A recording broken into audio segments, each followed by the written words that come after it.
We're just going to go down creekside to take a measurement with our multi-parameter sonde.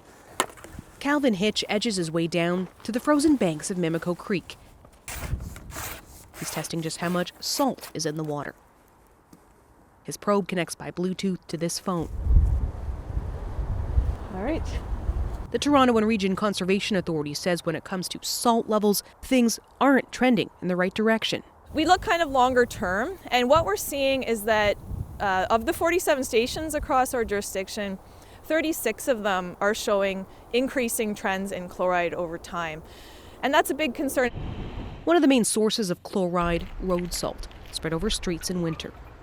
Just like any chemical, too much salt can be toxic. So animals, plants, we all have tolerances to different salinity ranges, and we can only tolerate so much.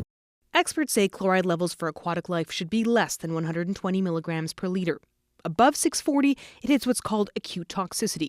The highest peak in a water body measured last year was at Etobicoke Creek, measuring more than 10,000 milligrams a liter, followed by the Don River at more than 7,500. This TMU lab is looking at salt's impact on tiny zooplankton by exposing them to different chloride concentrations. When you hit 640 milligrams per liter, species die.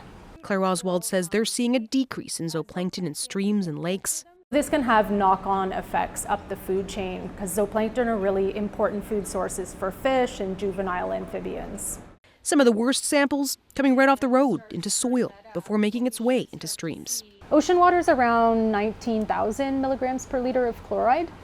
So we regularly are measuring, around that level or higher if we're measuring runoff coming right off the landscape. The solution, using less salt. The City of Toronto says it's doing just that with its salt management plan. We're very careful, diligent, and we monitor our salt application very carefully. And city roads aren't the only places being salted. Contractors clear private properties. All of my trucks now have salt counters on them, so I know to the pound how much salt I just put down on that property, and I'm making sure it goes along with what is the recommended amount of salt. This company says they follow smart salt practices. Their challenge, they're on the hook when it comes to liability for slips, falls, or accidents on properties they're hired to clear. We are salting so much because of liability. AG is part of a group calling for legislation to provide liability protection for operators who follow smart salt practices.